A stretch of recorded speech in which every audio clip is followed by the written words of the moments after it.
நாம் அரசியலுக்கு வந்ததிலிருந்தே நம்மளை பற்றி நிறைய சில வதந்திகள், அந்த டீம் இந்த டீம் அப்படிலாம் சொல்லிக்கிட்டு இருக்காங்க இல்லையா. ஆனால் இவர் எந்த டீமும் கிடையாது, மக்களுடைய டீம்,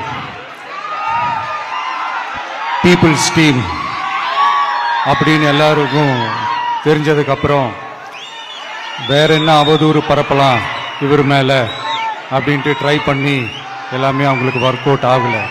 நாம் அரசியலுக்கு வந்ததிலிருந்தே நம்மளை பற்றி நிறைய சில வதந்திகள், அந்த டீம் இந்த டீம் அப்படிலாம் சொல்லிக்கிட்டு இருக்காங்க இல்லையா. ஆனால் இவர் எந்த டீமும் கிடையாது, மக்களுடைய டீம், பீப்புள்ஸ் டீம் அப்படின்னு எல்லாருக்கும் தெரிஞ்சதுக்கப்புறம் வேற என்ன அவதூறு பரப்பலாம் இவர் மேலே அப்படின்ட்டு ட்ரை பண்ணி எல்லாமே அவங்களுக்கு ஒர்க் அவுட் ஆகலை.